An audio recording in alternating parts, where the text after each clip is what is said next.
Laura Silsby. Do you guys know who this is? We're gonna find out.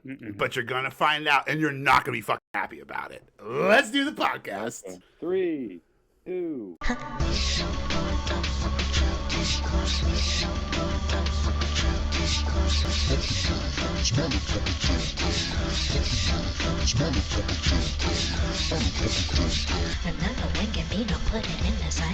Zealots. Hey everyone, welcome to Zeitgeist Zealots. I'm Forrest. Major. Now I'm Robbie. I'm Tip. Matt. So yeah, we did not watch. Well, some of us watched The Acolyte, but we will not be discussing episode 4 of The Acolyte.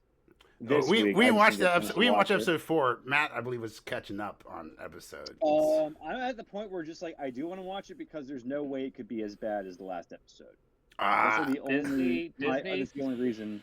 Right before. Disney, no. Disney can only be an improvement for a franchise that they hate and are actively trying to destroy. So I have why? no interest in What giving agenda is Disney that? eyeballs. It's to break the spirit of the white man. Take away our culture. You take away, I don't know, whatever. That's Maoism, damn it. Yeah, whatever. Major just got back from TruthCon. TruthCon was the best part of that. Yeah, TruthCon was pretty great. Segue there. But we're not gonna. Great. We'll get to the news, but we had 2 great season premieres this week: House of the Dragon and The Boys, and we're going to talk about them both. Never listened to the podcast before. We talk about pop culture stuff, mainly like movies and TV shows. I guess mainly TV shows. It's a pain in the ass to get everyone to go to the theater and watch a movie. There just hasn't been a good movie within the same weekend. Yeah. We also watch mushrooms. But like we can stream movies, right? But we just don't want to watch. I've been begging you guys, like, let's watch Aqua 2 and make fun of it for 2 hours. Aqua 2? Yeah. Or Madam Web is what's Madam? Is that on any streaming service? That's on Netflix.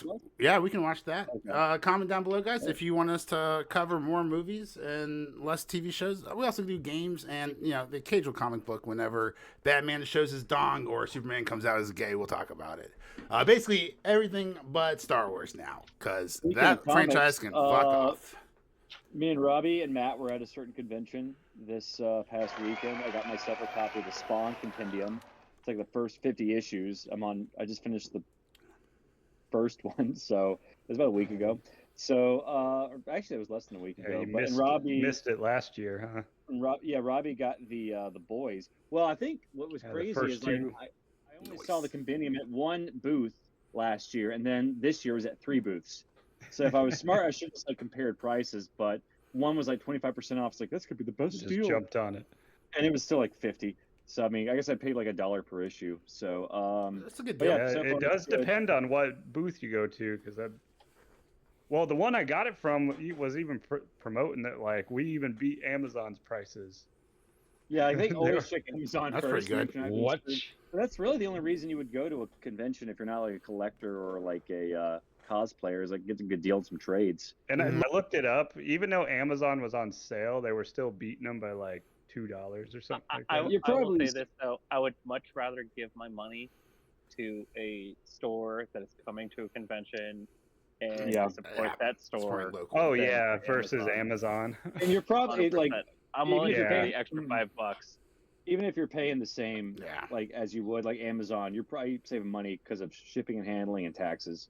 But I feel like that extra money that I'm paying is keeping that store afloat, open. Yep. And it's keeping the next generation of nerds who happen upon this store, into what I love. Let's keep physical media alive. Little premium. Support what you love there. Yeah, keep physical media alive. I ended up walking away with like 40 back issues, which my wife was none too pleased with. Got a great bunch of deals. You're like, 7 comics for $20. Okay, I can buy like 40 of them, and then you start doing the math, and you're like, shit. I don't really do like single issues. Yeah, I don't do really single issues anymore. I did get a copy of X-Men 150 because I wanted Chris Claremont to sign it. But the line behind him, there's probably maybe 12 people ahead of me, but like everyone wants him to sign like 20 things. I guess, they should have limited it to 1 per person. It's like, it's like $15 per signature. So like they're willing to pay like $200. Yeah, if you want, that's how they're getting paid. As long as his hand's fine, he doesn't care. Yeah. Like, I'll sign 30 things for $200. So it's funny though. Just kind of a wrap up with the artist alley at this place. There were the most random guys that had and women that had the longest lines who I had never heard of. And then like all the guys I support, I could walk right up and chit chat with. It was kind of funny. Yeah, I mean, like Chris Claremont, Roy Thomas, John Romita Jr. all had long lines. I think Adam Kubert too. So that was like expected. But like most everyone else, I think there were some other long lines, but I did not recognize them at all. That's right. We're transitioning to the news now, guys. I know we're not covering the Acolyte. Major wants to smack talk right now. I do want to. Yeah, I'm not going to smack talk. I never gloat in people losing their job or their livelihood. But the Acolyte season 2 has now been canceled. And the entire marketing team has been fired. How do we do the clapping sound in the background? I want to do the clapping sound in the background. Is this for real? Bottom left. The Acolyte season 2. And the marketing team's been fired. This is a giant, colossal fuck up for Bob Iger. Not for George Lucas Star Wars, right? They are purposely killing this franchise. But Bob Iger has to explain it to people. When you have their media team going after fans and then having actual things saying it's nerdrotic and casual drinker being homophobic, and when you actually put your media team to attack your fandom that you're trying to sell this to, that's a bad thing. I'm amazed by this. Yeah, no, they need to lose their jobs, dude. Because that's rude. Who are they talking to? Yeah, that ain't the marketing team. Who are they talking? Like they're calling people racist? No, people aren't racist. We're just like don't like crappy things. It also happened. Look at Solo. I mean, that had a white male lead, and everyone hated. I mean, like you think like it got poor reviews. No one went to go see it. Yeah, we have Rogue One with a female lead, a lot more diverse cast. Pretty. Everyone's favorite Jedi is Mace Windu. This whole notion of racism is so dumb, especially when you start the attacks a week before the show even premieres. So, like, no one's really even seen it. There's been a select couple of people who they got, like, the first 2 or the first 4 episodes early, right? But it wasn't nerdrotic. Listen, I think the high horse is about to be made into glue. That's all I gotta say. Maybe. I hope so, but I'm not so sure about that. Like, the influence is getting crazy, guys. We're talking about these, on the Acolyte, there's these witches, right? And you're like, what's this big deal with the witches and these chants? And then, I don't know, I saw a post online. Someone said, like, the little dance the girls do in the forest is, like, satanic. I just kept scrolling out. I'm not dealing with that shit. But even Dave Filoni's wife would hate this show. Yeah, would hate this show. And probably does. You're probably like, don't blame me. But Dave Filoni's wife claims to be a witch. So kind of explains a lot. Like a Wiccan. I will say this.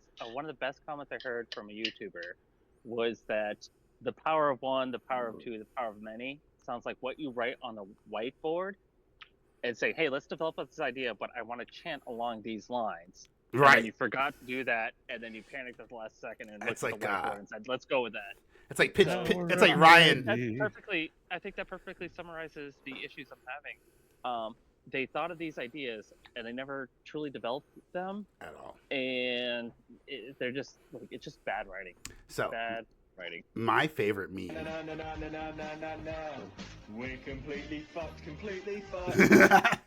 Basically, that is the franchise.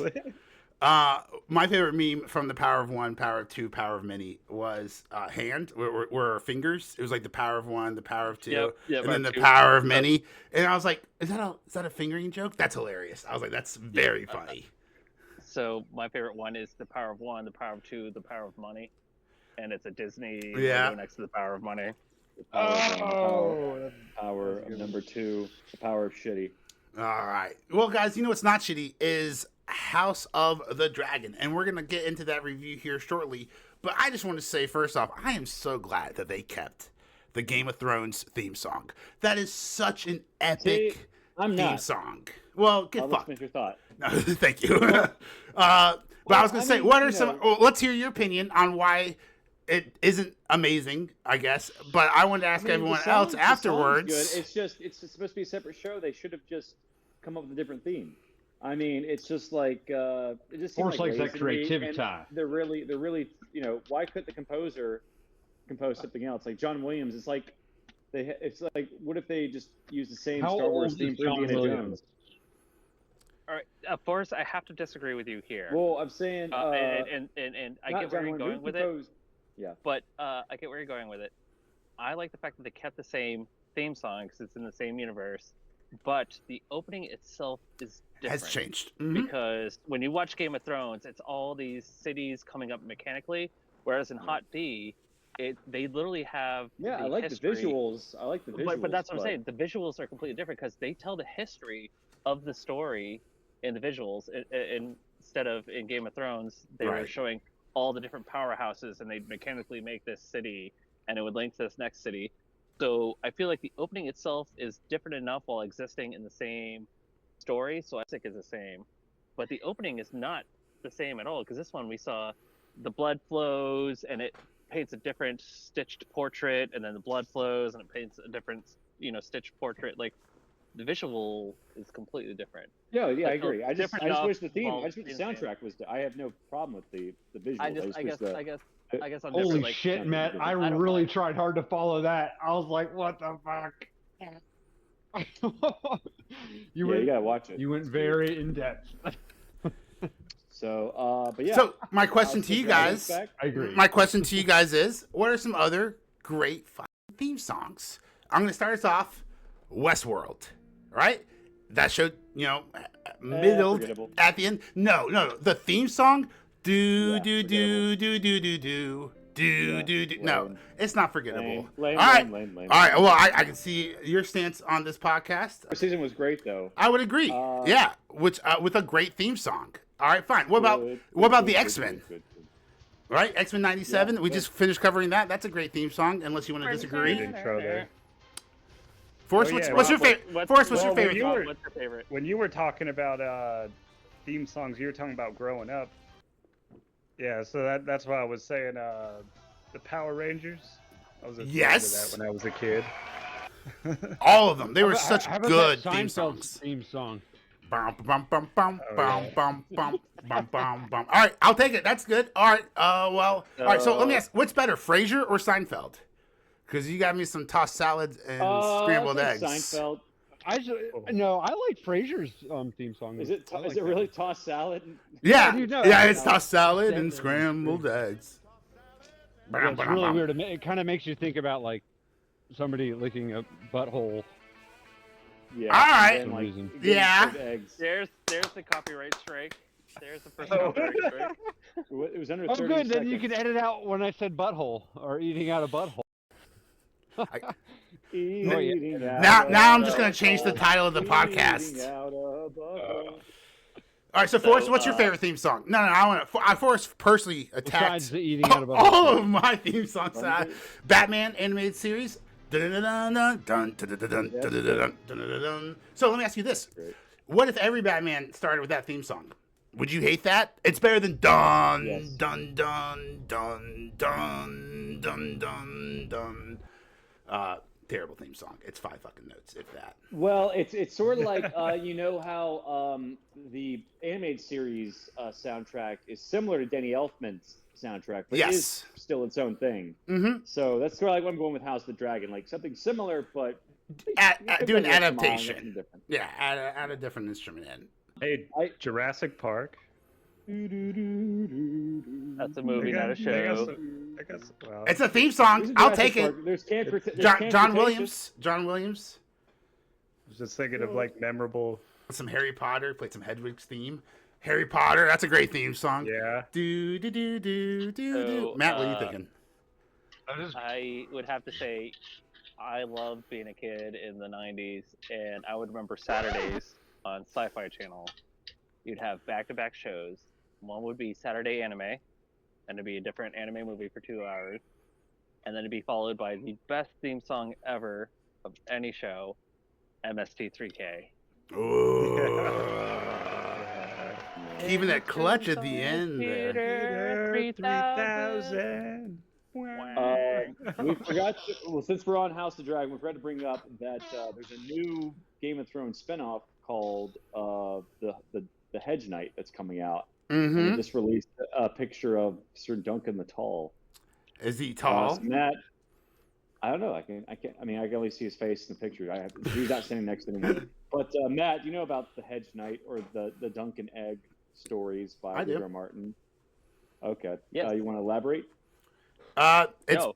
Yeah, not really. Okay. It's not that great. He needs to finish writing whatever book he's on. I know, because I'm almost doing Dance with Dragons. I got like 2 chapters left. Yeah, don't support Hedge Knight. It's good, but don't support it. I've said this. I know I've said this a million times before on this podcast, but I'm convinced that he's like embarrassed by what he has. That he's gonna wait until he dies, and then Brandon Sanderson's gonna come over and finish. He's gonna have like this tome of like 5,000 pages that he wrote that he doesn't like, and Brandon Sanderson's gonna come in and release it over 3 books, and it's gonna be half George R. Martin, half Sanderson to finish out the series, just like with Robert Jordan. Well, there's a rumor that he might be waiting till season 2 of House of Dragon wraps up, and he might release it later this year. Because I think last year he said he had like 3/4 of the book written. All right. I just want to point out once again that I bought the hardcover of the last book 2 weeks before my daughter was born. Mm-hmm. My daughter is about ready to turn 13 years old. She will be 13 in December. Not good. And I bought the last book when it came out in November before she was born. Yeah. What is this, a Mad Max movie? Damn. Come on. Let's hurry up these timelines. I don't have a good transition for this next story. And we're getting to the reviews, guys. But this you'll want to hear. This might actually make you very upset. Have you guys ever heard of this person named Laura Silsby? Silby. Laura Silsby. Have you guys ever heard of her? Mm-mm. Well, a while back in 2010, she was arrested with 9 other people for attempting to kidnap 33 children out of Haiti. Do you guys want to guess what she's doing? Not good. That's terrible. She's writing Star Wars. Guess what? Actually, probably. Anyone else have any guesses? Maybe she's serving prison. I love how no one said prison. Like, trying to kidnap 33 kids 14 years ago, and no one's like, she's still in prison. She's Harvey Weinstein's assistant. Writing for the Acolyte. No, that's Leslie Headland. This is Laura Silsby. Guys, she is on the board of directors for a company called AlertSense. Does that mean anything to you guys? Help, I've fallen. I can't get up. Close. No, AlertSense is in charge of Amber Alerts. Oh. So you have she's the vice president of marketing. That's a conflict of interest. Like, what? First off, she should be in jail. Should she not trying to kidnap 33 children out of Haiti? That's like trafficking at that point. You're doing Amber Alerts? What? And now she's the VP of marketing in charge of Amber Alerts, and she was stealing Well, we kids. don't know why she was doesn't make sense. Kidnapping children out of Haiti, though. I mean, maybe she was trying to like bring them back to their parents. Or, look, you never know. Maybe. You know who was trying to find out? Monica Peterson, a journalist who was investigating the Clinton Foundation down in Haiti. Guess how she died? That's right. She unalived herself. She watched the Acolyte. Nudge, nudge. Yeah. Bam. I like the jokes. I want them to keep coming. Let's keep coming. How about we talk about House of the Dragon, a good show, so we'll all be in a good mood. Yeah, we can do that. Did you realize Rhaenyra only had one line in this episode? No, I didn't. And it was I want him dead. Yeah, bring me Lena Headland, I think. Bring me Leslie Headland. or like I want Aemon what was it? I want Aemon dead, or what exactly was it? That was like her only line in the episode, right? Matt, can you confirm or deny? I don't think anyone is listening to this podcast for that kind of detail or breakdown. Silence is sometimes the strongest answer. Yeah. But hey, can we just say welcome back? Good writing. Holy shit! What a breath of fresh air. You say that, but George R. R. Martin is writing this show instead of writing Winds of Winter. So I'm not a book guy. I don't care. I'm yelling. I'm ranting for you guys, right? But also, is he actually writing though? He's like one of the showrunners. Yeah, he's like the co-showrunner. I feel like he's not writing versus being in the room or bouncing ideas off of an individual. I mean, he like being in the. You mean a Zoom? You mean a Zoom call? He's not in the room. You mean a Zoom call? I'm pretty sure he just sends ravens instead of. Well, it's like, hey, George, do you think we do this? And you're like, cool. It's a lot different than. My understanding is he's threw it at her face. He's co-showrunner and he's like in the writers' room. Did Ryan Condal write this episode? Because it was the first episode, so I'm sure George is gonna write. He wrote a few episodes last season, right? So I'm sure he's gonna write like an episode or two. It's just a teleplay is, like writing a screenplay, time consuming, and you can't write every single episode. You're not like Nick Pizzolatto. Give this man some cocaine, and we'll get this book done. He's like in his 60s. That might kill him. Then we'll definitely get the book done. We can give him some meth so he loses weight. Oh, Lizzo. Ozempic. Yeah, there's a South Park special where if you can't afford it.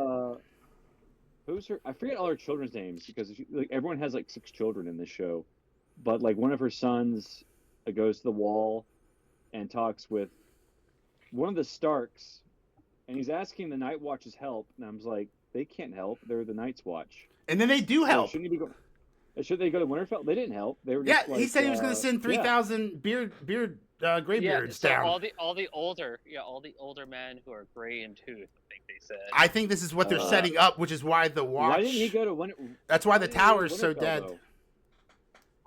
I think he went to the Wall and not Winterfell because he was at Winterfell. He was at Winterfell. That's where he grabbed the black stone.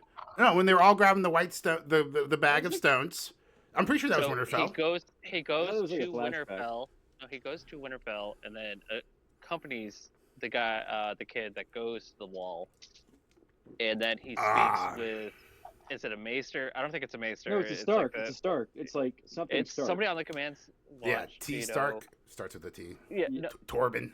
But the thing is once you're part of the Watch, you lose like your last name, you lose your family. Yeah. So why was he asking? So him? I think you don't. I think they just wanted to show the Wall in the Night's Watch because they didn't have him speak last season. Cregan. But like, if Cregan Stark. The Night's Watch does not take part in the wars of the realm. That's the first thing. And B, even if he's a Stark, he's not. He forego his inheritance or whatever. I might have to rewatch it. I might have to rewatch it, but I think the answer is he talks with the Stark before he takes his oath to the Night's Watch, and it's actually 8,000 old Stark, vassals who he's sending, versus actual Night Watch people. Would kind of explain what's happening because he hasn't taken his oath to the Wall yet. He's just at the Wall. Right. And he's been talking to him the whole trip. So I think what it is that House Stark of Winterfell is willing to send I forget it was 3,000 or 8,000 veterans. I thought it was maybe he was just visiting. He can make that commitment before he makes his oaths to the Watch. Whereas once he makes his oaths to the Watch, it's different. So I will say I might have to rewatch this now because now I'm like questioning myself about this.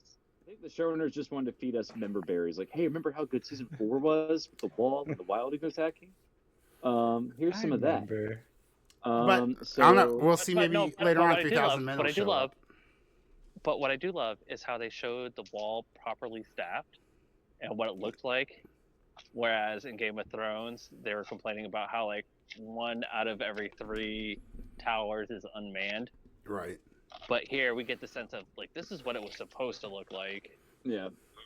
Before like they had like rapists and murderers to like join the cause. All the prison. You're literally sending your kids, to it now. It's like you're sending your prisoners. So I do like that. Yeah. Grapist. Yeah. Grapist. Later in the episode, or I guess right after that, Kristen Cole had like his hands full. But he and the Queen are like together now. So what do you think? Can I interject really quick? Absolutely. Did anybody else have, and one of the issues I had watching this episode, confusion about the timeline? Because when I first started watching, I really thought that like months or years had passed, and then later on, it's like, no, it's still like the same week. What the like hell? He was just. Yeah. He was. Yeah. Like, I didn't know Aegon already had kids. Yeah, exactly. So it's like, have months or years passed, or like, did this just happen? Yeah, I don't recall. So did anybody else like have confusion about the timeline that's going on right now? That was the one complaint I had about this episode. I do now. They keep referencing as if it happened last week. Damn it. Yeah, I could be wrong. Totally missed me the first time. It's been like what? It's been like 2 years since the last season. Mm-hmm. But it just seemed like I didn't think Aegon had any kids yet. I thought he was like still like, and like still like a teenager and just like trying to not want to be king. Apparently, it's like several 2 scenes. kids. Yeah, there's several scenes where they're referring to it as if it just happened, and I get it just happening a few weeks ago or a month ago. But like, he went to the north, while the other brother went to the south, and then the other brother comes back from the north, and it's like, oh, my brother is dead. It's like, whoa, wait, whoa. I thought months or years have passed. You're just now getting back from your trip to the north. Yeah. And you rode a dragon, like maybe weeks? I think they just didn't establish that Aegon had kids, and that's why there's probably the confusion there. But like it seems like it was just like the season like picks up like literally like a week after one of that kid. What was the guy's name? Jaehaerys? No, it was. I forget what they call him Jacob Jaehaerys. Yeah, Jaehaerys. The one that went to Stormend. The one that got bit. You got bit. The one by Storm's End. And then we see like scavengers trying to get the dragon wing. That was a good scene, right? And then they're like, dragon! And then she's just so sad. Rhaenyra is so good. We didn't see a body, and knowing Game of Thrones, you don't see a body. That character's not dead. That character will come back. I mean, do you remember him getting bitten? He got bit. He done dead. He done dead. Yeah, he done dead. I'm just saying, like season 3 reveal. I like it. George R. Martin literally burned Mance Rayder alive, and then like later in the book, he's not dead. He comes back like 7 more times. That was a life model decoy. All right, I'm back. Life model decoy. Oh my god. Yeah. I'm back on board. I can see that. So it was a glamour. I don't know. But he's probably dead. So then Rhaenyra flies. Well, we had like the older, she's married to Valerion, the black dude, his wife. Yeah. She flies up. With her badass big old dragon. Did she just get back from King's Landing? Because she escaped, right? Right. She busted through the keep. Yeah. And then so I feel like she just got back from King's Landing. That or she was doing a patrol. She said she was the only one who patrols 100 miles of blockade. So it was either King's Landing or a patrol she just got back from. Yeah. And then Daemon's like, get your ass back on that dragon. We're going. And she's like, fuck no. Yeah. He's like, I command you. She's like, flag on the dragon. I'm retired. Yeah. So I have to feast it. I have to sleep in gorge. Yeah, there you go. Nice. Yeah. So Daemon. Well, this is later in the episode, but let's talk about Valerion. He was in the episode briefly. Yeah. I think he has like a boy crush on that one carpenter. Like, what a great ship. Just seeing like those barnacles get scraped off of. Yeah. Like I was like, damn, I forgot what real sets look like. Yeah. It was cool. But how? Yes, so I'll point it this way, like if we compare a certain show that we hate, like I feel that the scene where they're showing the ship and they're showing the ship's crew, like I feel like there's a reason why everybody's there, and it serves a purpose of telling the story. Whereas in a show that we no longer watch or hate, I felt that everything was sanitized and they purposely had people standing in certain positions just to be like, this is a scene. Yeah. Quick we have this alien, we have this alien, we have this alien. Isn't that cool? Forget about them. They chose the color of the start. I lie. I actually did start episode 4, and one of the Jedi trainers looked just like Tormund Giantsbane. Did y'all see that scene? He literally had like the red beard and like the long red hair. I was like, is that? Oh, Tormund. Okay. From Game of Thrones. I was like, that name sounds familiar. Yeah. And I was like, oh, how far you've fallen going from Game of Thrones to the Acolyte. Well, he's already fallen as far. He went from Game of Thrones to The Witcher.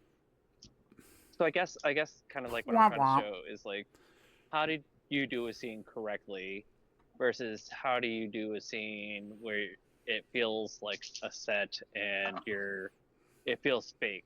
Yeah. And if you look at the Acolyte, the very first scene when she walks into the bar, where it's like panning and it's just trying to show what a bar would look like, but it feels very forced. Right. Versus this scene where you're like, hey, everybody is doing their job, and it adds to the story because here is one of the best shipmasters who runs a great fleet, and we're showing how he runs his fleet versus here's a scene. There are different things in the scene, and yeah. There was like one white guy in the background. There's like one white guy in the background of that scene, and I don't think it had anything to do because like it looked like the extra was just like moving back and forth, looking confused. Like I think he was like moving to pick up something but didn't. So he's the guy in Casino Royale who's brooming the background where his broom doesn't actually hit the ground and it's upside down. Oh my gosh. Something like that, yeah. He was kind of just like standing there and he was like moving toward get something, but just didn't move the opposite direction. That kind of distracted me. It seemed like, okay, this extra was not given anything to do. But not directed. But besides that, yeah. If you take that scene versus the very first scene of the Acolyte, what scene seems more natural and contributes to the story? You know, what scene seems forced, once again, a pun intended, and like trying too hard. Right. Yeah. And I will take hot D, even though I have my issues with this episode, and issues with this show. And you've heard me in the past bash this show. Season 1 was not great. I will 100% take hot D 100 times over. You'll take some hot D. I'll take that hot D. I'll take that hot D over space lesbians every day of the week. See, Matt, coming live. Space lesbians do not like hot D. Hey, it is Pride Month. It is Pride Month, and I support everybody. The hot D, baby. Everybody. The hot D. Hot D. It might be an unintentional slip. You never know. This is a Star Wars show that came out in June. What did people expect? So Matt, you are LGBT. what you're saying is that you support the incest in Hot D. Is that what I'm hearing? You're pro incest. Is this correct? That's what you said. It's not LGBT. It's not LGBTI major. It's LGBTC. No, it's not T. I'm from Georgia and Alabama originally, so I'm not going to answer that. Hey, no when are offense. they going to include the incestuous? I mean, they kind of feel left out. I mean, hey, Uncle. I don't think that's a sexuality. That's just like a convenience factor. Apparently, like The Boys is like Amazon asked The Boys to like go easy on bestiality. Apparently this season, but I'm like, that's got to speak to some of the audience out there. I mean, you know. Yeah, all the guys who are sticking around. Being LGBT is not standing for bestiality, but you know. Hey, not getting into that show, but Ambrosia does look pretty hot. I can see why the deep loves her. Do you know who she's voiced by? No, I do not actually. Apparently it's Tilda Swinton. No. Is it really? And I love Tilda Swinton. So, but God. Yeah, we were not getting the boys yet. We'll get there. Not there. Not there yet. The only boys we're going to talk about are the ones that get bitten in half by dragons. So yeah, Damon goes to get Aemon killed. So Prince Aemon is talking a head for a head. Kristen Cole? No, son for a son. And I think Damon. Apparently, I need to rewatch it, but I don't think Damon specifically requested Aemon to be killed. No, he did. No, he specifically. He said specifically said Aemon. Yeah, he said son for son, and he said Aemon. Because I did rewatch Damon? this. Yeah, when he was looking for Matt Damon, he got Ben Affleck. Goodwill Hunting. Just put Matt Damon in all of these shows. So they asked the rat catcher. Jude Law's coming to Star Wars this winter. Never mind. Go on. Wild. You were talking about Matt Damon. I don't know why I thought of Jude Law. Rat catcher's name is Cheese, and the other assassin's called Blood. So they go in disguise as rat catchers, and apparently it's really easy to get into the castle. Did you guys catch this? He says that he is not allowed on the top floors, right? But he's the same rat catcher with the same white dog from the very beginning of the episode where they're all for the city council meeting. For the high council meeting. The council is not on the top level though. Oh, well, that makes more sense then. Never mind. He was that was the same rat catcher from the beginning. Okay, there we go. Let me cross that conspiracy theory out that he was lying. So what did you think about that kicking that dog? That was mean. Before that, how do you feel about the scene when they're having the council and Eamon's son is purposely fucking with the master of the coin, and the master of the coin is trying not to be like, fuck off, you little brat. Mm-hmm. And it just kind of shows the power dynamic. It felt real. I feel like that's what would actually happen. Yeah, and that's what I love about the story writing here is, this would happen. And it's not an efficient government. Like we're literally children come in. But I do want to say exactly. Interrupt like some serious business, and like the guy is getting like reprimanded for doing what anyone would do with a child's body. But here's the thing: we established in the first season that the placing of the ball and the movement of the ball is a big thing in the council. So stupid. And now we have Eamon's son purposely fucking around with it, and we know that Eamon is not a good leader. His brother should be. Well, Aegon. You got confused. Aemon's the good one. We're not the good one, but the more competent. Not one eye, but two eyes. Yeah, two eyes. Two eyes is a bad, inefficient leader and shouldn't be the actual leader. It should be one eye, who bites children in half. But we show that his leadership is not correct, and the way he leads is improper by just that scene. And I love it because then we get one eye in a scene with what's his name planning on how to start the war and how to win the war, and he's there drinking with his ally, and just like, hey, let's flesh out these ideas. Hey, we're all on equal leveling. That's a good point.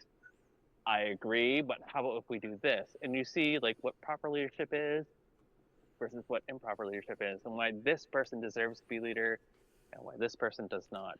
And that's good story writing. I think you're just anti-goat or sheep, whoever. Goat? What is it? Yeah. And when he's talking to the peasants, I think the king was confused too. It was like, give him back his sheep. Goats. I guess the whole point is that this episode shows the illegitimacy of his claim and why he doesn't deserve to be leader. And even if he didn't deserve to be leader, how his brother is the better choice. And that's the whole point of this episode. But the story writing is so good, even though I hate the show at times, even though I bashed it all last season. I think I'm so disenfranchised with the Acolyte that I'm so happy to see good story writing for a show I hate, that I'm super happy about it. I think it's going to help that I think the cast is going to like stay the same throughout the season, because like last season, half the cast was completely different because they had to like age them. We saw the younger version, Rhaenyra and Alicent, and like all the children. I think even like halfway once Rhaenyra gets recast by an older actress, like the children Aegon and Aemond are different actors. Then they're different actors later in the season, but at least it's gonna like stay the same throughout the entire season, hopefully. And that's really gonna help a lot, trying to like connect with them and stick with them throughout basically all 8 episodes. To kind of sum up this whole episode, I have the same exact criticism this episode that I had last season, where no hot D. What works? No, so when I'm reading a book, I love reading about the politics and reading about it until it comes to like a denouement, and then like it comes to this final battle. When I'm watching a show, it just doesn't come off the same way. I want to see more action at times, and so the issue I had with season 1 is the same issue I'm starting to have with this episode. Is there's a lot of politicking, there's a lot of setting the stage, but there's no action. Well, it's the Fire and Blood book. So, I think the issue is like the Fire and Blood book isn't like the Game of Thrones book. It's not like a narrative. It's like just like a history book. It's not like showing dialogue or like but that's the thing though, like it works when I'm reading a book, but when I'm watching a show, You need some action. It's like I want to see something happen, and I love the politics, I love the behind the scenes things, but I want to see something happen. You know, whoever's scraping their bowl, dear God. Yeah, can I? Yeah, Tip, can you meet yourself? This is the biggest criticism I had of last season. Is I felt the whole season was politicking. We'd have a little bit of action piece here, a little bit of action piece there, and then it just kind of ended. And so I was expecting the beginning of this season to like start with something dramatic. Mm-hmm. But once again, we're in what happened last season. Yeah, where is this not Civil to say War? It's bad, because here's the thing. The writing is fucking amazing. I hate to say it, but it is great, and I love politicking. But I hate that nothing's happening still. Nothing. Wait, Matt, you hate to say that the writing is amazing. Damn, this writing is good. Fuck. The writing's so good, but you want some action. I hate getting a compliment. I hate to say it because like I bashed on season 1 so much, but it is seriously a breath of fucking fresh air compared to what Disney's been throwing at me for the last year. Yeah. So I want to hate the show, but I love it 10 times more now. I think I love, Hot D so much more. Ha ha ha ha ha. Ha ha ha ha. Just because. So much more than yesterday. So I didn't appreciate it. I never appreciated it. I didn't appreciate it.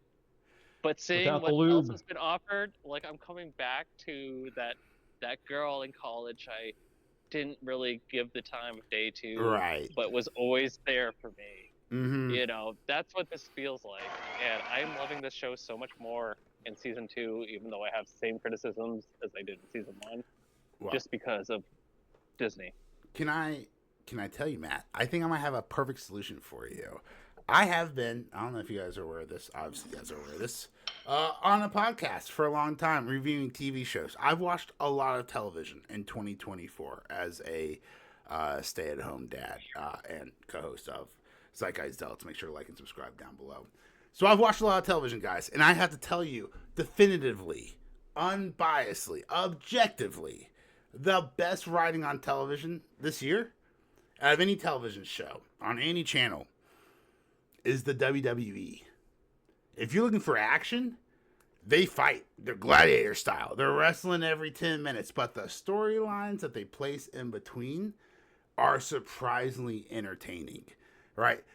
You've got this huge drama between Drew McIntyre, this big old Scottish bloke, and CM Punk, and Drew McIntyre hates CM Punk, and then Clash of the Castle was in Scotland, so like Drew McIntyre is going for the heavyweight championship against Damian Priest, and there's too much to go into right now, right? Drew McIntyre won the heavyweight championship, and then Damian Priest beat him by using the Money in the Bank. It's a long story, but there's so much actual fucking storyline in wrestling in the WWE right now. Hands down, I'll argue with anybody about this. This is the best writing of 2024 that we've watched, that I've watched, has been the WWE. So if you're looking for great writing, great storylines, and a lot of action. Are you watching WWE with your baby, Major? She's not staring at the television. She doesn't get any screen time, but she is usually in the room. Not always, but sometimes in the room. No, my baby doesn't look at the screens, except for FaceTiming Grandma, because I'm not an asshole.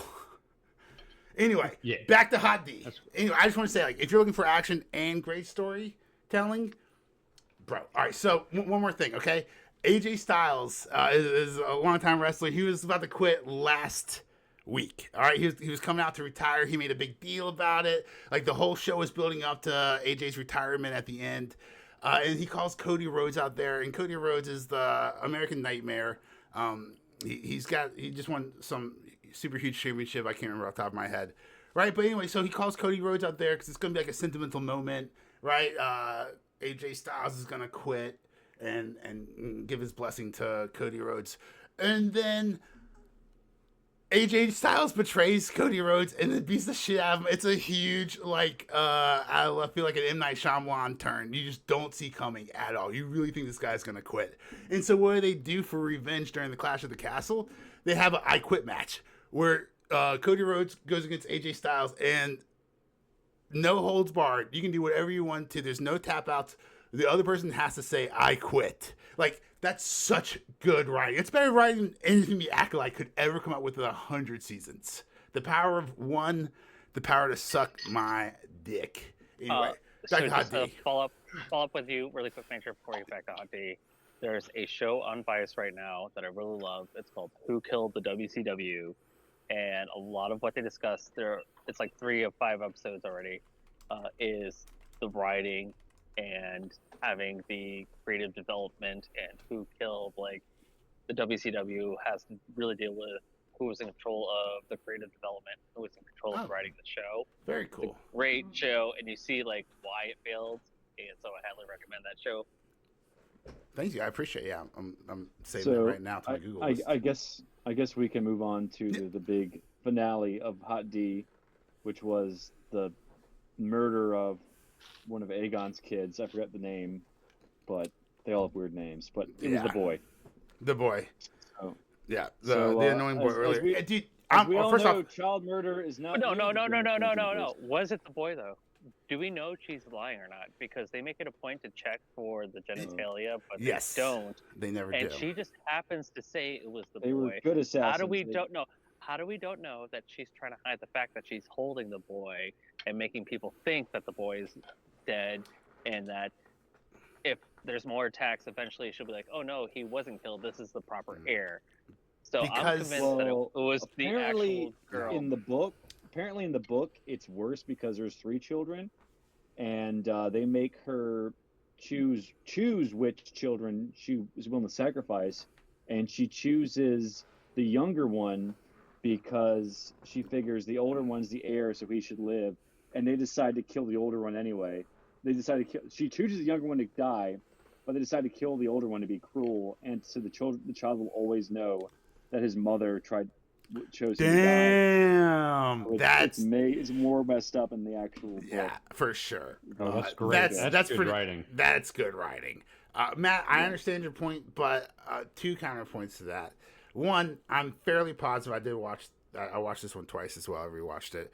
I'm fairly positive that you do see the boy's face. Like, the boy looks very different from the girl. It's not like they were twins. I mean, maybe they were twins, but one's got short, curly, medium-sized wavy hair, and the other one's got long, flat hair. So I'm that way. And then second, better storytelling, right? If you kill the heir to the throne, you're just adding more tinder to the fire that's going to be, hopefully, a very fantastic back half of this season as far as action goes. You know what I'm saying? Like, it would be a better storytelling device if they actually did kill the heir, because that would really piss off the dad, aka the king.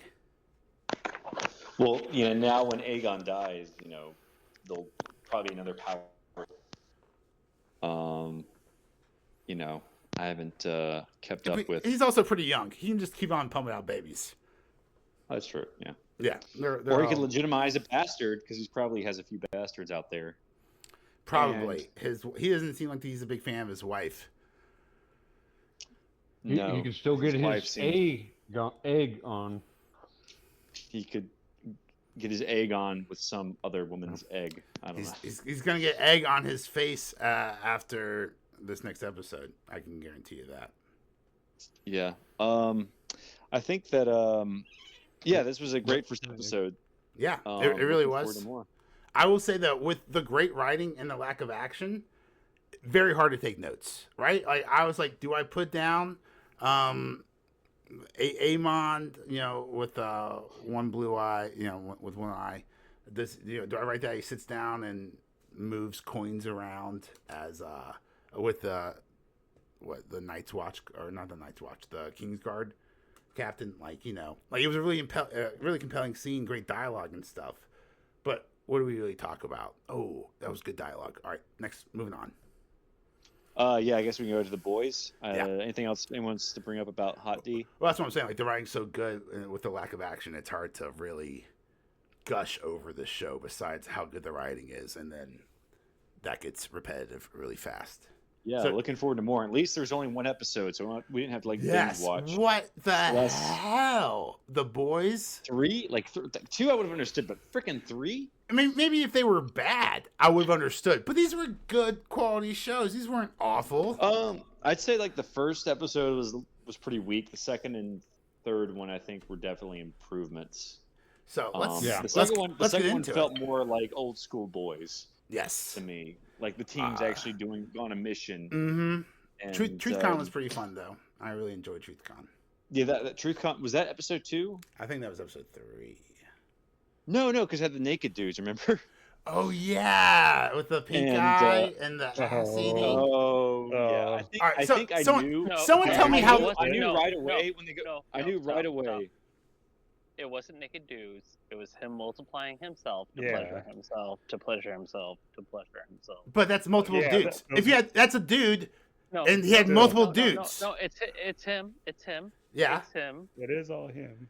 But it is all him. And he's a dude, right?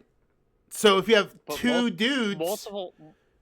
I understand that it sounds like we're talking about several different people, but we're just saying there's a bunch of dudes there. Fucking himself. We knew it's the he boys. wasn't. It's even so worse. We know it's depraved. All the superheroes are depraved. So we literally have a guy who can split himself into multiple versions. We all knew he was going to fuck himself. He wasn't even fucking himself. Human centipede. So, I wasn't. So yeah. Oh, that's 6. Yes, he is. He's not. No. What you would think? Masturbation. It's gay at this point. Oh, all right. I'll answer you this with a quote that has stuck with me. That there's anything wrong with that? No, but we're trying to. No, there's anything wrong with it. Bum bum bum bum bum bum bum. Yeah. Oh, I call you all with the Seinfeld reference. His was masturbatory. So that was a masturbatory act. Here's a quote that has stuck with me since I was like 14 or 15, right? And it's from sex is with another person. Legendary Ron Jeremy. You guys familiar with Ron Jeremy? His claim to fame as a porn star. He's been accused You mean the porn star who's in jail for raping people? Well, guys, I said this was. I was 15. This was 15 years ago. He's not mentally fit to stand trial, I think. Okay, so I just can't quote people who have gone to jail now. Is that just how it is? You cannot. You can welcomely quote, our Harvey Weinstein. He was going to say our president. He was going to say our 44th president. Nelson Mandela. I know you fucking were, Matt. Yeah. Hitler now? Say Hitler. Oh, I can't quote Hitler. I don't speak the German. But have you guys seen the AI translation of Hitler's speeches in English? Not so scary. That German language is a scary sounding language. So, it reminds me of... really quick, there's a YouTube video of why you don't watch the first sequel, movie in German when the First Order guy is giving his General Huxley his speech. If you watch it in German, it's super fucking scary. I don't know what it is about that language. I speak that language. No, I want to watch it. It just naturally does not translate well. Hey, the German language and genocide just don't really go mesh well. Side note, if you look back in history, dude, the Germans are scary fucking people. As we're on the brink, holy fuck, of World War III, they were the mercenaries of the world for like hundreds of years. The mercenaries. I watched an interesting video. Today about why there's no German mafia. There was no German mafia in America. Actually, and go on. It was basically just the fact that most of them went to rural areas because most of them were farmers, and not a lot of them were in the inner cities. Argentina, like the Irish and the Italians and the Jews, which were all those mafias sprung up. Really quick, during the Revolutionary War, the Hessians helped us out, which were German, because they had tribes back in the day. Mm-hmm. We literally depended on Germanic troops to help us in the American Revolution. I thought it was the French regiments in the Civil War. I was told it was the French who saved our ass. So I actually did my senior dissertation in college on did the French actually help out during the Revolution? No, he did. Did he? That's amazing. They were not even joking. They were too tired. So actually, my dissertation was on pre- and post-colonial help by the French, and I totally argued that the French are not our best friends because where we read in all these textbooks that the French helped us out, helped us out, but they really didn't. It was anything in their country's best interest. What you get is these little stories about the Huayshino, these German tribes, these French generals who actually hated France, or the leadership that helped us out. But anyways, not to go down that rabbit hole. The boys. Yeah, but one second. Yeah, I just asked Chat. I just asked Chat. Nazi-free this season. Wait a second. I just asked ChatGPT real fast about this because I've never heard about this German support for the fucking. Where was that in the Patriot? I don't remember that amalgamation. But according to ChatGPT, Major, you don't remember the Hessians? What are you talking about? I don't know. Hessians, yeah. During the Revolutionary War, no.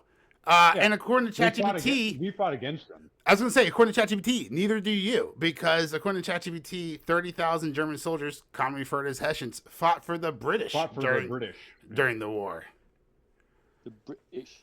Were you saying the opposite, Matt? I was just trying to correct myself, or George Washington. That was the group of people that George Washington crossed the Delaware to surprise. Was the Hessian army. Shout out to Shane Gillis. Up on them in the middle of a fog and just fucked them up. A fog? You mean Christmas? Yeah, it was like a Christmas Day fog. Yeah, look up the story. It was like a huge fog. It was fucking crazy as shit. They crossed the Delaware, popped out of the boats, and just went to town. And there's this giant 6'2" man. With the jar of pubes? All right. Let's get into the jar of pubes. Why? A jar of pubes. What do you guys think? First off, before we get into the jar of pubes, overall thoughts. Let's go, Robbie. Overall thoughts on the first 3 episodes of The Boys. Are you excited? Is this too gay for you, or is this somehow less gay than The Acolyte? Even though we're watching men make out and men eat each other's asses, how is this less gay than The Acolyte? Sorry, go on.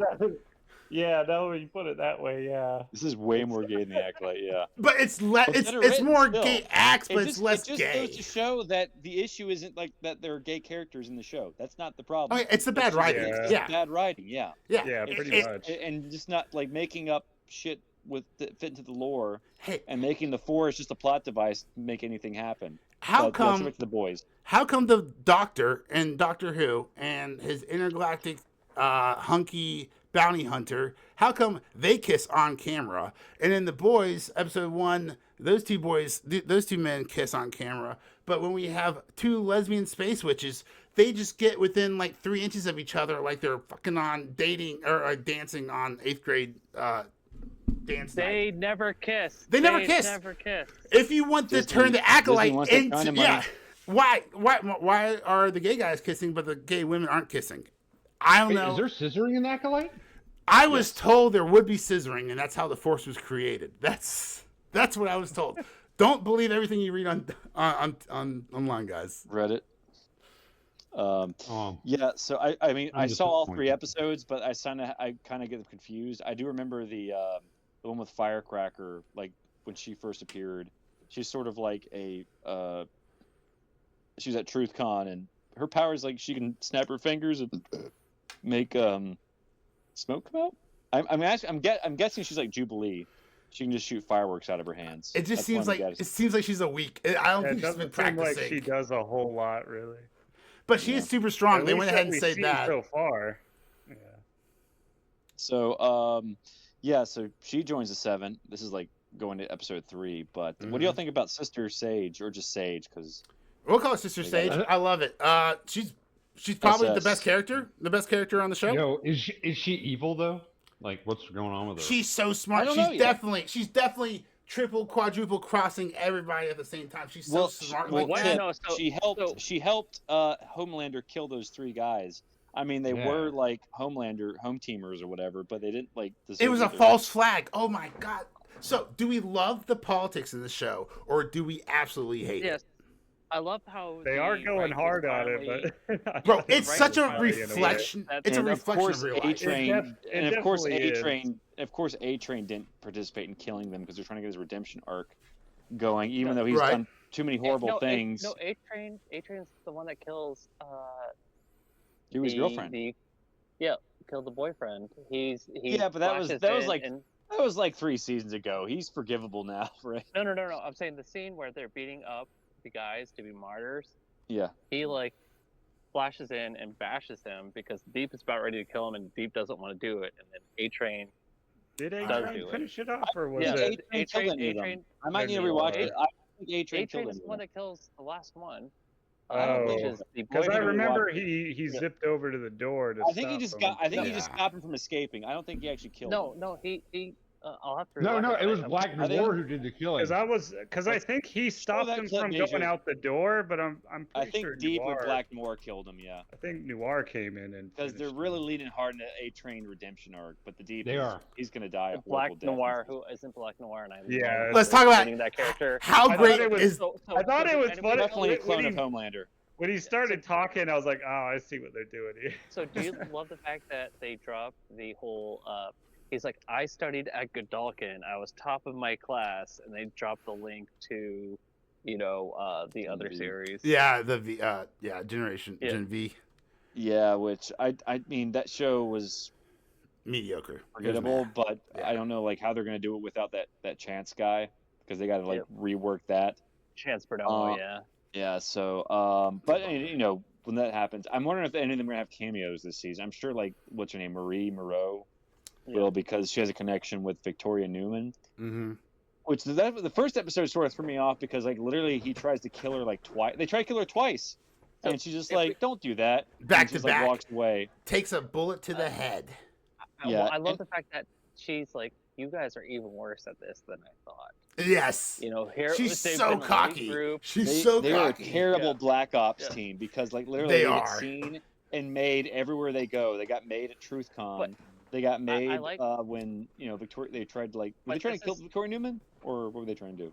But I like the writing here because it's pretty Mother's crazy Milk. how powerful. No, Mother's Milk is now in charge, and how she's like, you're worse Same than actor. You used to be. Same actor. Consistently.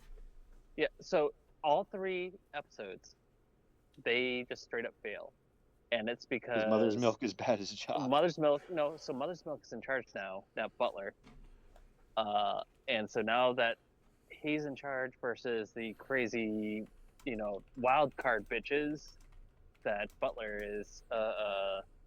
When you have proper Butcher, sorry, Butcher, how you don't have that wild card anymore. It's properly structured. It's a proper military unit. XYZ. We follow a proper protocol.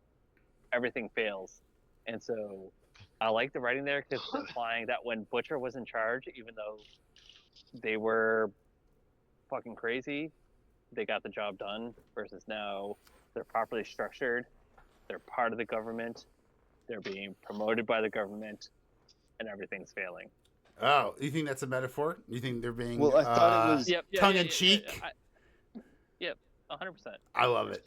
Well, I thought it was interesting that Singer, the guy who's running for president, is in on. He knows Victoria Newman's trying to kill him, or she's going to kill him right after they get elected president. But he can't dismiss her, just because it's too close to the election. And if he tries to, he'll be dead anyway. So it's sort of interesting how they know, but they can't kill her.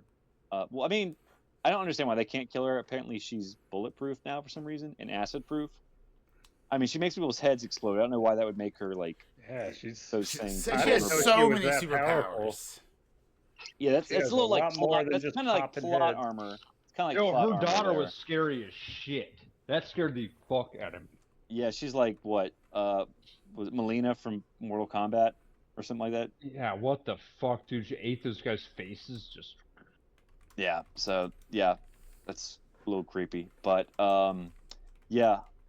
She wasn't in the second episode. She was in the third episode at the ice skating thing. Whoa. Which the boys, that's what the boys is known for. These wild fucking scenes. These incompetent fucks. Skating over her fingers is I never want to go ice skating again. Oh my god. That's what everyone's always afraid of. I'm going to fall, someone's going to skate over my fingers. And what was with one all of a sudden just sliced to the throat? Where'd that come from? It actually has happened at a hockey game. There was a goalie, they were stepping. Yeah, they were at a hockey game, and he literally went back after a week later after getting his throat cut. Yeah, probably because they gave him free tickets for life. Yeah, but yeah, he was just doing. Maybe he wore a turtleneck after that, but still he went back on the ice. So he wore a turtleneck after that? I don't know. I would. if I'm gonna play, just for extra protection, like a neck guard or something. Apparently his helmet, because you would think that helmet would like protect your neck, but I guess the skate got through. But yeah, it's nuts. A lot of blood in the ice that day, and on the boys. We're kind of going all over the place. What was the best episode of all three, in your opinion? I think episode 2 was. Yeah. That felt like the most like old school boys episode. Is that TruthCon? Was that TruthCon? Yeah, TruthCon. Yeah, that was dope. I did like TruthCon. Apparently that dude who played the Splinter guy was in Supernatural, which was Eric Kripke's show before The Boys. So there's a lot. If you watch Supernatural, there's a lot of cameos in The Boys. Like obviously Soldier Boy was the main star of Supernatural, and Jeffrey Dean Morgan is in this season. He was also in Supernatural. He's so good. The CIA guy is Jeffrey Dean Morgan. Yeah, so we don't know what his arc's going to be, but like Butcher was like talking to him, was like, we're not going to turn Ryan. He's like, that's cool, man. Episode 3. Yeah, we should turn Ryan. We're definitely going to turn Ryan, 100%. So apparently he's going to be like, do you think Jeffrey Dean Morgan's secretly working for Newman or Homelander? Or nah, he reeks. There's going to be some sort of twist with his character. I think he's going to betray Butcher. I think this season. That's pretty much obvious. Yeah. But why? Butcher's already dead. Womp womp. I don't like it. Is he? I don't know. They'll probably find like a cure. He's drunk. He's talking to himself. He's hallucinating. He's talking to his wife. He tries to meet with Newman, and he almost betrays Hughie.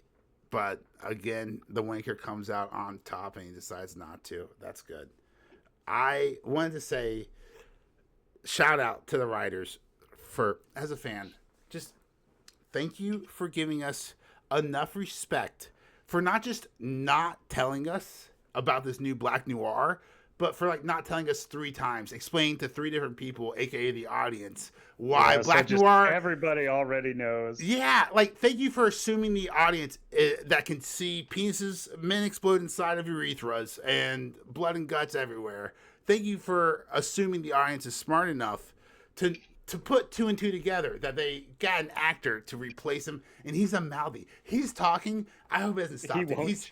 He's the best part. And everyone giving him direction as well as like, hey, talk less. Like, shut up. Right? Like, this is like, let's move it.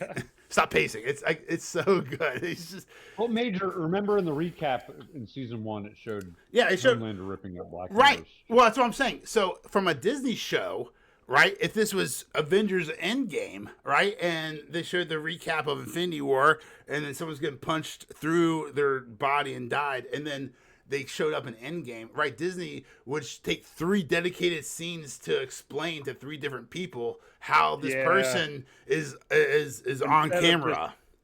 Putting it forward and let you figure it out. And letting the audience be like, oh, they got an actor to replace him because, of course, Homelander fucking killed him in Rage. And, like, you can't just, like, it's so smart. Instead of, like, walking you along, like, okay, now this is what happened.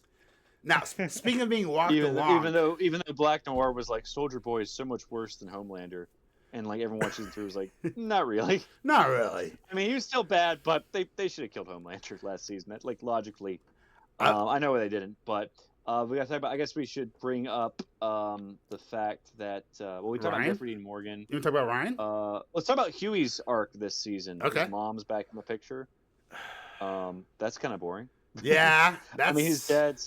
I mean, I had to give him something to do this season, so why not give him? She's gonna look.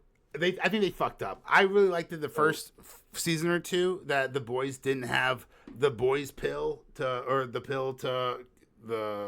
V pill to get superpowers, but now it's like now it's boring. They haven't used it this season. They haven't used it this season, though, right? Well, in the show, every time you use it, you get sicker, right? And you're about to die. That's what's happening to Butcher. Oh, right? I don't think anyone's used powers this season. No, the boys have used. No, they haven't. Right, and that's what I'm saying. It's like a female who was like born with it. Yeah. Also, her power level is just super OP. Like she's shot in the head. She shot in the head, no problem. But then, like when Frenchie, we're talking about Frenchie and his bisexualness in a second. But when Frenchie was tripping balls and he just like walked off into another room to go see Colin, and then you just see the female, that's her name in the comic, whatever her name is in the TV show, the female, Miko getting shot like 4,000 times by like 10 different people. And it's like she was just brushing all those off like it was nothing. And yet earlier she fell out of a building. Face wiped. Yeah, and she had to don't forget. Yeah, she got her arm ripped off. It just grows back. She's like Deadpool. Little now. baby arm. Her to kill Homelander. Yeah, like I was like, holy hell, why? She can't die. Yeah. Yeah, it basically is like Deadpool. I mean, if they cut her head off, she'll screw a new body or a new head. It's Deadpool just like who can't talk, and that's kind of the best part of Deadpool. Like, just literally send her to kill Homelander, and she'll win because the writers will not like have anything. But they gotta like logically, they should just send her to killing Homelander, and she would obviously win because he could like laser her, but she'd just like keep growing back. She would just keep going back, right? And that's a distraction. Enough to hurt him? No, that's the problem. No, she's not. No one's powerful enough to hurt the Homelander. She would need like a weapon for sure. Yeah. I don't know what that would be. I can't wait to find out. So that's so let's talk about this. Kripke, right, came out saying that this is only gonna be 5 seasons. We knew that from season 1 or season 2. We knew this was only gonna be 5 seasons. I don't know why the internet is flipping out, acting like this is brand new news. Have you guys heard about this? I mean, they're not really adapting the comic. I mean, they probably could have adapted the entire comic in like probably 5 seasons as well, considering like each arc is like 6 issues, so like probably get that done like 2 or 3 episodes. In our own podcast, we've known that this would be 5 seasons max. Yeah, go back and check the tape. I feel like Supernatural was supposed to be 5 seasons too. That went for 11. I feel like we've mentioned this in the past that this seems like a show that would only go 5. So. And we didn't just guess it. We knew it. They came out in the past. Yeah, go back, check out our massive catalog. You can find it anywhere. Your favorite podcast catcher of choice and YouTube. Oh my gosh, episode 146. Can you believe that? That is, look, Lincoln and I will be at 200. Make sure to subscribe so you can be there for the journey with us. Let's talk about our fellow Adam. Our fellow Adam drivers out there. I never listen to my own podcast, so I don't even know if I've said this in the past. So I really do believe we've discussed this. Well, you're about to start running some 5Ks. I can't think of a better time to start listening to your second favorite podcast. Thank you, everybody. So let's talk about Ryan's arc, or not his arc, but I guess like what he did this past. Ryan, let's talk about that. All right, so he killed his first man. He's like, I could take it, Ryan. And we're just like, he is. I remember seeing that. Scene, like, I was like, he's fucked. Oh yeah, he was so obvious. Just like when Splinter fucking take it, himself, Ryan. You knew it was gonna come, but it was still funny to watch. You know what I love about that scene is the girl. Yes, the actress she's like trying to play it off. She's trying to finish her lines. Oh my god, it's so tragic. She can't. You saved me. Thank you. Yeah, I was wondering because she wasn't in the training. She wasn't in the training. No, there was an actual hostage. No, there was a person who had pigtails on and a shirt that said "little girl" or whatever. Oh, okay, because I was looking confused. I thought like she should be there for the rehearsal. She should have been there for the rehearsal. Because I literally thought like when I was watching that she was an actual little girl. But I guess she was an actress. I'm guessing. We're talking about Ryan still, but we can't talk about Ryan without putting it in the frame of Homelander and these pubes. This man is clearly having a crisis. His god complex is crumbling, right? He thought he was a god, and now he's getting old, and he's worried about it, right? He went from dyeing his hair once a month to dyeing his hair twice a week or every 2 weeks, right? And he's collecting a jar of white pubes. Yeah. He's got an enlarged prostate. Like, this man is God, according to him, right? But he's still aging. He's not human. He's a superhuman, but he's still going to die, and he's facing his own mortality. And it's such a weird dichotomy of, like, him and Ryan. Like, at some point, he wants to, like, pass on his legacy through Ryan.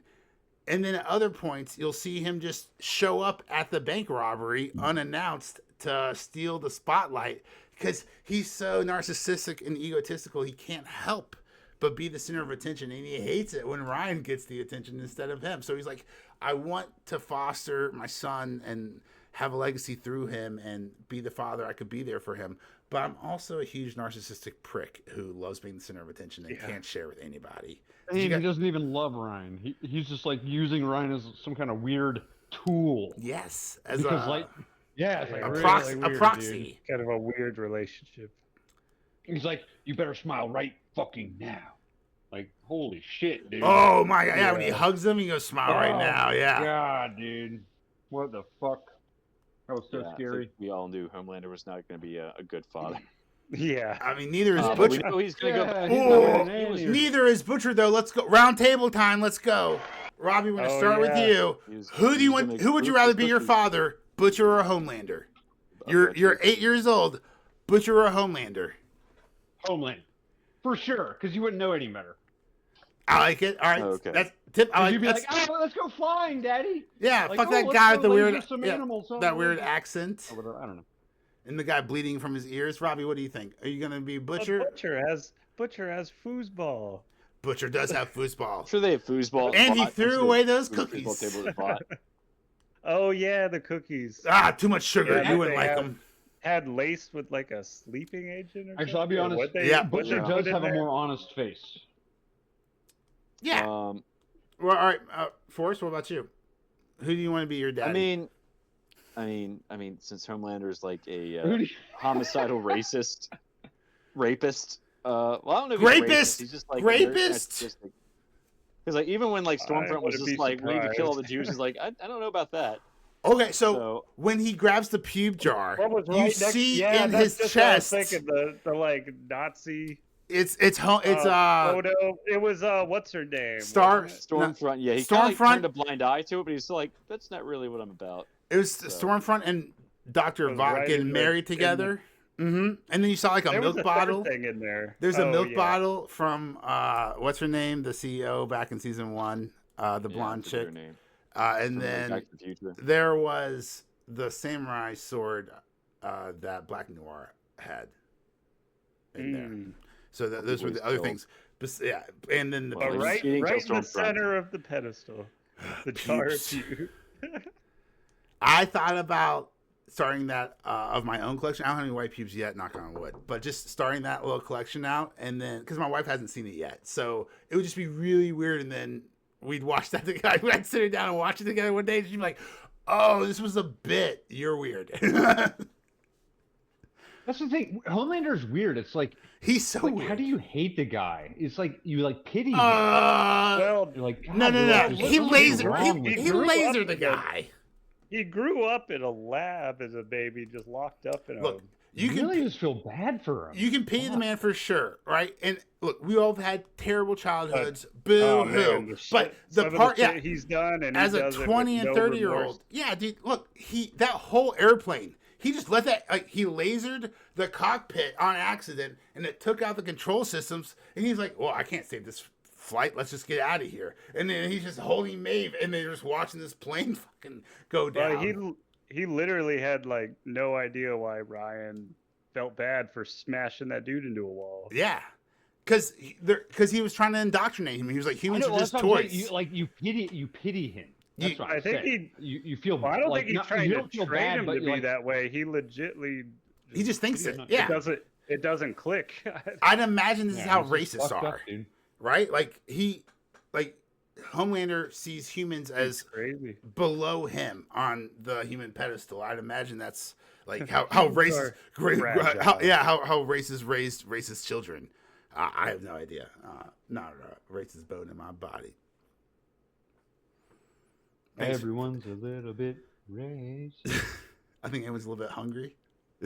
What's that joke anyway? Hungry for more boys. Yes. Let's talk about. Well, that Frenchie. sounds weird. Let's Hungry do Frenchie. for the Amazon original series, The Boys. let me specify. Oh man. Yeah. No, definitely. After that Pizzagate reference I might have dropped earlier. No, I'm kidding. I was just a little fun story about Laura Silsby. This is like when everybody says they love Five Guys.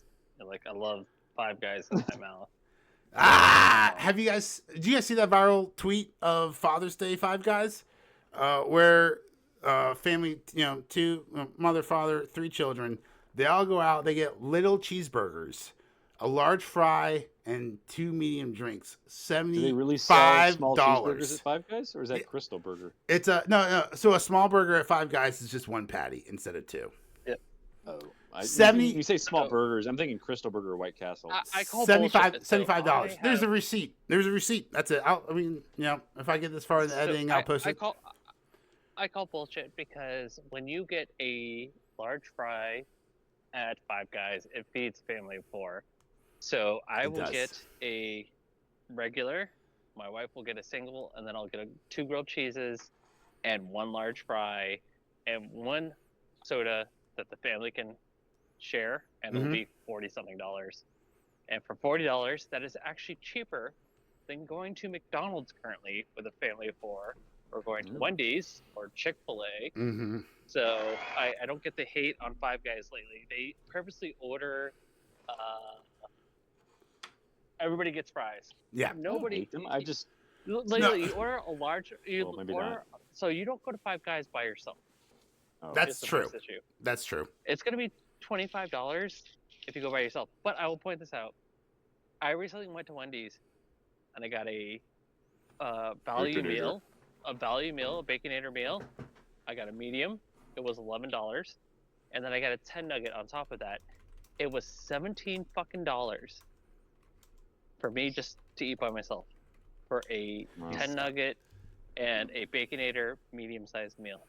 I implore anyone listening. Why is Five Guys getting blown out? Because because of social media, right? They just the latest who picture, or someone took a picture of the receipt, right? I mean, McDonald's got blasted like a couple months ago because someone took a receipt of a $18 quarter pounder with cheese or $18 Big Mac combo meal. You can just go to Chili's and get an actual meal for less than McDonald's. Guys, fast food is poison. It really is. There was a time in our lives where you could plead ignorance, or you could do some kind of calculations where the price of a 5-layer burrito was 99 cents, and therefore it was worth poisoning your body because it was cheap and convenient and delicious.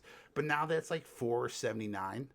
It's not worth it. Now you can go to the grocery store and get a Healthy Choice microwavable meal. For it's not worth it. No, I will say this. So I will say this. When I was in college in the early aughts, all right, I got a $5. I could go to the student union, and they had a Burger King, they had Pizza Hut, and they had some other thing. And I would go to the Burger King and get a value meal. There it would be a double bacon cheeseburger with a medium-sized fry and drink. And it would come to $5.50, so I only have to pay 50 cents of my $5 credit. That same value meal right now at Burger King costs $10. Yeah. And 1 son. It is disgusting. A son for a bun. I'm saying don't do it, right? So those McDonald's, one last thing, those McDonald's fries that we all so love, right?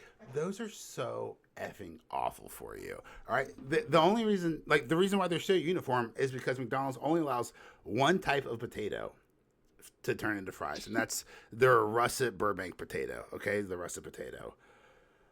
This potato only survives after being loused with so many pesticides that the farmers refuse to go into the fields for multiple days after the pesticides have been sprayed because it's so dangerous. Yeah, that's normal with farming, by the way. So, yeah, cool. All right, but you are right, actually. Major, I will attest to the russet potato. Yeah. That's the only potato that, you should not buy at the supermarket. If you see russet potatoes, don't buy them. Yeah, because they're GMO mega treated. McDonald's, it's not a good plant. It's just not a good plant. Did you know those the potatoes for those fries come from Bill Gates Farms? Yes, all of them. And did you know? Call this podcast Triple F Fast Food Facts. Did you know they have to once they gather the potatoes, they have to aerate them to get all for the pesticides to kind of stop being so damn toxic and radioactive. they have to air them out in a field the size of a football stadium. I'm talking a massive aeration dome. I'll try to find a picture if we're editing this far. I'll throw it up in there. Well, I definitely learned a lot about don't eat fries. Wait, French fries? Frenchy? So what'd you learn about Frenchies? Guys, look at that.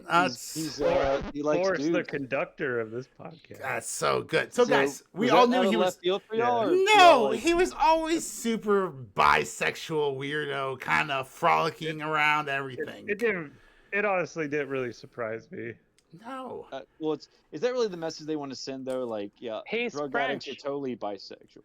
He's French. So. Well, that means he likes He's chicks with French. Harry Pitts. No, he's French. Chicks with Harry Pitts. Chicks with Harry Pitts. I love it. What a difference. That's a fun play on. So that's what the French view love very differently. But I mean, we were all shipping Frenchie and Kimiko, right? So this plotline can get fucked. No, not at all. Kimiko friend-zoned him, and this beta cuck simp French ass motherfucker went off and he had relations with a man that he orphaned. He killed his entire family and then he fucked him. What? That's the weirdest thing. He fucked him before, then he fucked him for real. God, that's like literally. Puns McGee over here. I think you're right. I mean, this is some Game of Thrones level shit right here. If I'm being honest, that is. I don't think George R.R. Martin has thrown in. Well, it would only be Game of Thrones level if that was his brother. Yeah, but how is it even relevant to like anything in the show? Like, will that like tie into the death of Homelander somehow? No, but it's a side plot. No. Yeah, you gotta keep these characters interested. He's gonna see Frenchie and Colin making love. Homelander is, and his head's gonna explode from anger. Or Newman, dun dun dun. Newman. Bum bum bum bum bum. Yeah. Well, what's the deal with all this head popping? We don't know yet, right? That's the big question this season. And why would she want to? I think Newman's going to be dead before the season's over, or by the season finale. I don't think he's going to make it out the season. This feels like a season. This feels like a series finale. I'm so excited. I mean, obviously, we already knew they were doing a 5th season, right? But the pacing is so fast on this. Like, it feels like it's coming to an end. It really does. So I can't wait to see how this gets extended out for another season. And I'm saying that optimistically. Please don't Game of Thrones this shit with season 8, okay? Just don't speed run the last season, okay? Either I think do this right or don't do it at all. I think Kripke said like the ending is going to be like somewhat inspired by the comic ending. I won't give it away. I mean, obviously we know that Homelander's clone is Black Noir, but he said like the reason he didn't make Black Noir Homelander's clone is because like we find out that Homelander didn't do all these awful things. It was someone else. So he's like, I didn't really want to like have a scapegoat for Homelander. I wanted him to actually be the villain, which I thought was a fair, you know, I agree with that rebuttal to the complaints. But I think in the comic, Homelander's still a piece of shit, even though Black Noir is like. Oh, and it's such a good mystery in the comics too, right? It's like Watchmen, and it doesn't exactly translate over in real time in real life, live action. So, yeah, hopefully they can, you know, stick the landing with the boys next season. Maybe it's gonna be like another like year or two, maybe like a year and a half before it comes out. But yeah, we got like what? How many more weeks? Like 5 more weeks of the boys before the season's over. Yep, should be good. And I think I read that Invincible season 3 won't be as long a wait. Let's hope. Yeah, they were already working on it. Hopefully early next year. But you know, 8 episodes of the boys. And then, you know, probably have 10 episodes. How many? 8 episodes of House of Dragons? How many episodes? I'd imagine it was 10 last year, right? Yeah, I'd imagine 10. That's usually what HBO does. Okay. And then the Hedge Knight's going to probably come out. Oh, 8. I was wrong. My bad. We're going to do 8 episodes of the House of Dragons. And then there's a second Star Wars property coming out later this year. We might cover it if people want us to dive back in. Shit, hold on Is the Skeleton Key? The Skeleton Crew. The Skeleton Crew with Jude Law. That's it. Yeah, that's it. I was like, what? Yeah. I was like, I literally was just talking about it. It's gonna be like Goonies and Star Wars. It was like, okay, they're trying to do Stranger Things. Yeah, we'll see. Stranger Things basically is like modern day Goonies. Plus, it. Every Star Wars property is a Stranger Thing when you don't have tons of lightsaber fights. It's not that hard. It's not. It's such an easy formula, right? Good versus evil. Lightsaber. Whoosh. Whoosh, spinny flip, Jedi flip, lose an arm. Well, I think epic line. Hopefully they get the rogue. Bad guys die. It's so fucking easy. It's such an easy script to follow, and it's like poetry. It rhymes. Yeah, Sorry. but it's just like we've seen. This is like the third Jedi show we have so far with the Acolyte. We had Ahsoka, we had Kenobi.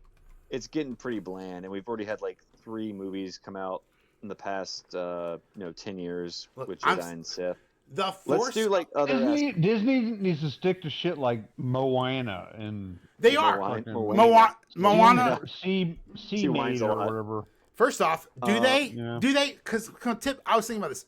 They are doing a Moana 2 and a Moana live action. So you want your Moana, you got your Moana.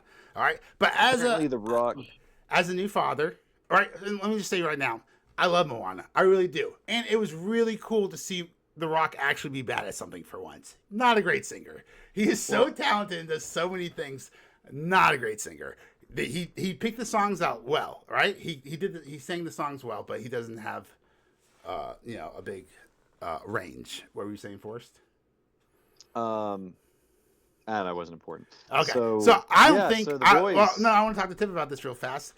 Is Moana that great? Because I have a new daughter, right?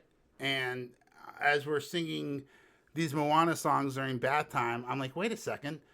I'm basically telling my daughter to not listen to her father and to disobey his orders and to go out to the ocean and almost drown. I haven't seen Moana yet. Don't spoil it. Spoilers alert! My bad. But yeah, I think that's pretty much it because my battery's almost dead. Anything else? Any closing thoughts on the boys? Anything we didn't cover? We didn't really cover Starlight and Firecracker. Like Starlight called Firecracker a fat slut, spread a rumor. Oh my God! You knew Starlight was a cunt. Starlight's always been a cunt. You knew it from the very beginning. Firecracker. What do you think about her answer? Right? And she was like, "Why do you do your podcast?" And he's like, "No, I want the truth." And she's like, "To give them hope." Right? These are just sad, angry people. Hope. So like, no, that joke's been used last week. Sorry. And this week I used it. But yeah, you did. But we weren't recording then. That was our pre-episode. And then so did she outsmart Sister Sage? Because Sister Sage was looking for the truth, right? Now, was she giving people hope, or was she really just trying to bash Starlight for being such a bitch in the circuit? Maybe a mix of both. I don't know. A mix of both, maybe. What's Sister Sage? Does Sister Sage have an ulterior motive for hooking up with the Deep? She has to. She has to, or she's really high. The Deep is basically this show's punching bag. Yes. Yeah. Like he has no positive qualities. You know what should be a fucking punching bag? Stonehenge. Stay the fuck away from Stonehenge. Those who know, but stay the fuck away. I've been to Stonehenge, and I have to say, shame on these Just Stop Oil protesters, and then shame on everyone. Look, Stonehenge isn't anywhere fucking close. You have to drive like a mile, like an hour and a half. You have to get on a bus for like 10 minutes to get to Stonehenge. What happened? Like a bunch of a couple of Just Stop Oil protesters. He said Sage was stoned, then he went off on a tangent on Stonehenge. Yes, started spraying Stonehenge. Thank you. Yeah, started spraying Stonehenge with orange paint. That'll never come off. What? They sprayed Stonehenge with orange paint from the Just Stop Oil. That artist? Bixby? Who's like that really makes weird. me want to run a gas engine right now. Go start. Yeah, I'm about to go fucking pour some oil. You're fucking with my history. It's hard to get supporters when you're making everybody hate you. Absolutely. Just like Homelander. Do you know that Just Stop Oil's biggest donation? No, not yet. Last one in the podcast. He's trying to bring it back. No, I'm finding it one more time. Just Stop Oil's largest financial contributor is Homelander. Big Oil. It's Exxon. Or one of the big oil companies. So like, wow. Yeah. That's if ironic. you're so like if oil like. Every time, because Tip's right? Every time you see a protest like this, you're like, oh, I'm going to go outside and run my car for 15 minutes, right? That's what they want. That's because Big Oil is fucking funding this, guys. Shame on everyone who didn't run out there and tackle those motherfuckers as they were desecrating not a national landmark, but a human landmark. A world heritage landmark. Get out of here. It's been around since the Druids. And the Anunnaki. That's basically it. Do you want to plug our social media page? I do, guys. If you're watching us, Hopefully you're on YouTube. If not, that's fine. You're probably on your podcast catcher of choice, of which we really appreciate it. If that's the case, go ahead and try to give us a 5-star review. We would really, really appreciate it. And if you do so, I'll read it out online on the next episode. That would be fantastic. Again, YouTube, Zeitgeist Zealots. Make sure to like, comment, and subscribe. We're on Instagram at Zeitgeist Zealots. We're also on X and TikTok at Zealots Podcasts. Although we're not as active on there, so really try to just hit us up in the comments down below. We really appreciate you guys listening, especially this far into the podcast. Guys, what a crazy episode. We said we weren't going to watch The Acolyte, and we fucking meant it. Fuck you, Star Wars. Fuck you, Kathleen Kennedy. I'm out. that's the catchphrase of the podcast now. Fuck you, Star Wars. Fuck you, Kathleen Kennedy. That's our catchphrase now. Yeah. Well, that being said, thanks for listening. I'm Forrest. I'm Major. I'm Robbie. I'm Tip. Matt. Thanks for listening. Y'all are the best. Have a great night.